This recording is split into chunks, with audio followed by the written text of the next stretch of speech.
ಮತ್ತು ಅದ್ರಾಗ ಆದ ಜಾಗೃತಿ ಸ್ವಪ್ನ ಯಾರ್ಯಾರು ಮಾಡ್ಯಾರ ಅಂದ್ರೆ ನಾಮದೇವ್ ಮಹಾರಾಜರು ಮಾಡ್ಯಾರ, ಏಕನಾಥ್ ಮಹಾರಾಜರು ಮಾಡ್ಯಾರ್ರಿ, ನೀಳೋಬಾ ಮಹಾರಾಜರು, ತುಕಾರಾಮ್ ಮಹಾರಾಜರು, ಜ್ಞಾನೇಶ್ವರ ಮಾವಲಿ ಅವರು, ಇವರೆಲ್ಲರೂ ಅನನ್ಯ ಚಿಂತೆ ಮಾಡಿದಾಗನ ಭಗವಂತ ಅವ್ರವ್ರ ಮನ್ಯಾಗ ಹೋಗಿ ಸೇವಾ ಮಾಡ್ಯಾನ್ರಿ. ಭಗವಂತ ಯಾರಾಗಿ ಏಕನಾಥ್ ಮಹಾರಾಜರ ಮನ್ಯಾಗ ಹೋಗಿ ಶ್ರೀಕಂಠೆ ಆಗಿ ಅವನ ಮನ್ಯಾಗ ಸಗಣಿ ನೀರು ಉಳದಲ್ರಿ.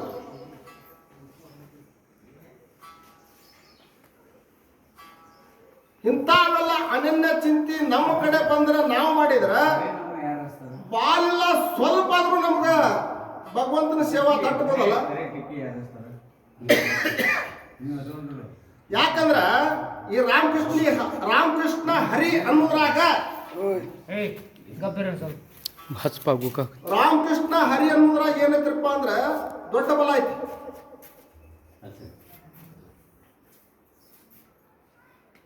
ಇದು ತುಕಾರಾಮ್ ಮಹಾರಾಜರು ತುಕೋವಾಚ ಅಮೃತವಾಣಿ ದೇವಾ ತುಜೆ ಪಡತಾ ಕಾಣಿ ದಗಡ್ಯಾಂತ ತಾಳ ಮದನಿ ಗಾಯಿಲೆ ಅಭಂಗ ಸಂಗ ಪಾಂಡುರಂಗ ಅಂತ ಊರೂರಲ್ಲಿ ಕಲಿತಿದ್ರಿ ಈ ಅಭಂಗ ಹೇಳ್ಕೊಂತ.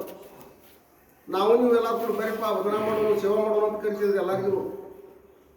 ಇವ್ರು ಯಾರು ಹೋಗಿಲ್ರಿ, ನಾವು ನೀವು ಯಾರು ಹೋಗಿಲ್ಲ. ಕಲ್ ತೊಗೊಂಡು ಹೊಡ್ಯಾಕ್ ಬಂದಿದ್ದೀವಿ, ಬಡಿಗೆ ತೊಗೊಂಡು ಹೊಡ್ಯಾಕ್ ಬಂದಿರ್ತೀವಿ ಏನ್ರಿ.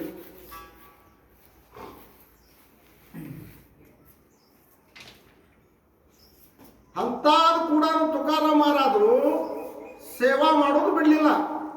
ಎಷ್ಟೋ ತ್ರಾಸ ಕೊಟ್ರು ಅವ್ರಿಗೆ. ತ್ರಾಸ ಎಷ್ಟು ಕೊಟ್ಟಾರಲ್ಲ ಅಷ್ಟ ಹೆಚ್ಚು ಮಾಡಿ ತೋರ್ಸಾರ ಹೊರತು ಕಡಿಮೆ ಮಾಡಲಿಲ್ಲ. ಅಂದಾಗ ನಾವು ಅವ್ರನ್ನ ಇವತ್ತಿಗೂ ಎಷ್ಟು 100 ವರ್ಷ ಆತ್ರಿ, ಒಂದು 700-800 ವರ್ಷ ಆತು, 900 ವರ್ಷ ಆತು ಅವ್ರು ಹೋಗಿ. ಇವತ್ತಿಗೂ ಅವರು ಸದ್ಯಕ್ಕೂ ಅದಾರ. ಜ್ಞಾನೇಶ್ವರ ಮಾವಲಿ ಅವರು ಅದಾರ. ಜ್ಞಾನೇಶ್ವರ ಮಾವಲಿ ಅವ್ರು ಹೇಗಿದ್ದಾರೆ ಅಂದ್ರೆ ಸಂಜೀವನಿ ಸಮಾಧಿ ತಗೊಳ್ಳೋ ಹೊತ್ನ್ಯಾಗ ಗೀತಾ ಭಾಗವತ್ ಅನ್ನೋದೊಂದು ಬುಕ್ ಬರೆದ್ರು ಏನ್ರಿ. ಅವನ ನೆನಪಿನಿಗೋಸ್ಕರ, ಯಾರ್ದೋ ಮಾವಲಿ ಅವ್ರ ನೆನಪಿನಿಗೋಸ್ಕರ ಇದು ಗೀತಾ ಭಾಗವತ್ ಬುಕ್ ಬರದ. ಹೆಸರು ನಾಮಧ್ಯಾನೇಶ್ವರ ಮ್ಯಾಲ. ನಾವೀಗ ಅವಂದ ಇದು ಮಾಡ್ತೇವ್ರಿ ಮಾವಲಿ ಅವ್ರದ.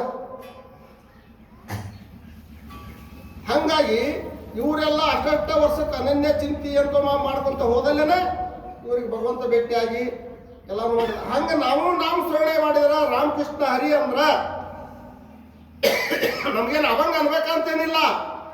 ಯಾರ ತೋರಿ ಅವ್ರೊಂದು 5 ನಿಮಿಷ ಮಾಡಿ ಅಭಂಗ ಬರೋದಲ್ಲಪ್ಪ. ನಾವು ಹೆಂಗ್ ಮಾಡ್ಲಿ ಅನ್ನೋಂಗಿಲ್ಲ. ರಾಮಕೃಷ್ಣ ಹರಿ ಹೆಂಗಂತಂದ್ರ ಅನನ್ಯ ಚಿಂತೆ ಒಳಗ ಅನ್ಬೇಕು. ಎತ್ತಗಾರ ನೋಡೋದು, ಎತ್ತಗಾರ ಅನ್ನೋದು, ಎತ್ತಗಾರ ಹರಿಕಿಸೋದು ಮಾಡಬಾರ್ದು. ಅದು ಸೇವಾನೂ ಅಲ್ಲ, ನಾವು ಸೊಣ್ಣೆನೂ ಅಲ್ಲ. ಆ ಅನನ್ಯ ಚಿಂತೆ ಒಳಗೆ ನಾವು ಮಾಡಿದ್ದ ಕರೆ ಆಗಿದ್ರ ಭಗವಂತ ಕ್ಷಣವತ್ತರ ನಮ್ಮ ಹಿಂದಿರ್ತಾವಂತ್ರಿ. 5 ನಿಮಿಷ ಪುಂಡ್ಲಿಕ್ ಮಹಾರಾಜರು ಹೇಳಿದ್ರು ಯಾರಿಗೆ? ಭಗವಂತಗ. ಪುಂಡ್ಲಿಕ ಬಾ ಹೋಗೋಣ ಅಂತ ಹೇಳ್ತಾದ್ರು. ನೀವಲ್ಲಿ ಭಗವಂತಗ ಪುಂಡ್ಲಿಕ್ ಮಹಾರಾಜರು ಹೇಳಿದ್ರು ತಂದಿ ಸೇವಾ ಮಾಡಿ ಬರೋ ಮಠ ಕ್ಷಣವತ್ತ ನಿಂದ್ರಂದ್ರಿ. ಅಲ್ಲೇ ಕಲ್ಲು ಹೋಗೋದ್ರ ಇಂಥವ್ರು ಇಟ್ಟಂಗಿ ಹೋಗೋದ್ರಲ್ಲ, ಒಂದು ಕ್ಷಣವತ್ತ ನಿಂದ್ರಂದ್ರಿ. ಇವತ್ತಿಗೆ ಅವ್ರಿಗೆ ಕ್ಷಣವತ್ತ ಐತಿ. ನಾವಂತೇವಿ ಹೀಗೆ ಅಟ್ಟಾವಿಸ ಬಿಟ್ಟುವರಿ ಉಪ ಅಂತೇವಿ ಏನ್ರಿ. 28 ವಿಘಾತ ಅಂತ ನಾವು ಹೇಳ್ತೇವಿ. ಪುಂಡ್ಲಿಕ್ ಮಹಾರಾಜಗ ಕ್ಷಣವತ್ತ ಇನ್ನು ಮಠನು. ಯಾಕೆ ಅವನ ಸೇವಾ ಮುಗ್ದಿಲ್ರಿ. ಅವನ ಸೇವಾ ಮುಗಿದು ಪುಂಡ್ಲಿಕ್ ಮಹಾರಾಜ್ ಬಂದಂದ್ರ ಪಂಡ್ರಾಪುರ ಮುಂದೆ ಏನಾಕತ್ತೋ ಯಾರಿಗೂ ಗೊತ್ತಿಲ್ಲ. ಯಾಕೆ ಭಗವಂತ ಭೇಟಿ ಆಗ್ಬೇಕಲ್ಲ ಬಂದವ. ಕ್ಷಣವತ್ತಿನಿಂದ ಪರಮಾತ್ಮ ಬರ್ತಾನೆ ಅಂತ ಹೇಳಲ್ಲಿ. ಕ್ಷಣವತ್ತಿಗೆ ಅವಾಗ ಪುಂಡ್ಲಿಕ್ ಮಹಾರಾಜರಿಗೆ ಕ್ಷಣವತ್ತು.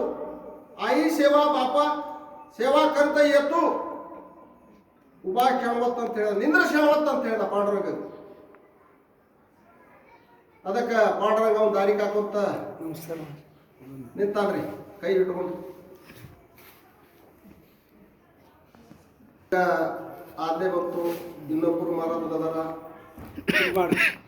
ಯಾಕಂದ್ರೆ ಅವ್ರಿಗೆ ಒಂದು 10 ಮಿನಿಟ್ ಟೈಮ್ ಕೊಟ್ಟ ಮುಂದೆ ಕಡ ಇದು ಹರಿಪಾಠ ಟೈಮ್ ಆಕತಿ. ಆ ಪ್ರಕಾರ ಎಲ್ಲರೂ ಕೂಡಿ ಭಗವಂತಂದು ಇವತ್ತೊಂದು ದಿವಸ ಹರಿಪಾಠ ಮಾಡಿ ನಾವು ನೀವೆಲ್ಲರೂ ಭಾಗಿಯಾಗಿ ಇದೇ ಬುದ್ಧಿ ಎಲ್ಲರಿಗೆ ಕೊಡ್ಲಿ ಅಂತೇಳಿ ನಾನು ಮತ್ತೊಮ್ಮೆ ನಿಮ್ಮ ಪಾದಕ ದಂಡವನ್ನು ಅನುಸರಿಸುತ್ತಾ ಅನನ್ಯ ಚಿಂತೆಯಂತೋ ಮಾಂ ಏ ಜನ ಪರಿಪಾಸತೆ ಏ ಜನ ನಿತ್ಯಾನಂ ಶ್ರೀವಾಮ್ಯಹಂ ಹೇಳ್ತಾ ಪುಂಡಲಿಕಾವತಾರಿ ವಿಠ್ಠಲ ಶ್ರೀ ಧ್ಯಾನ ಮಾಡಿದ್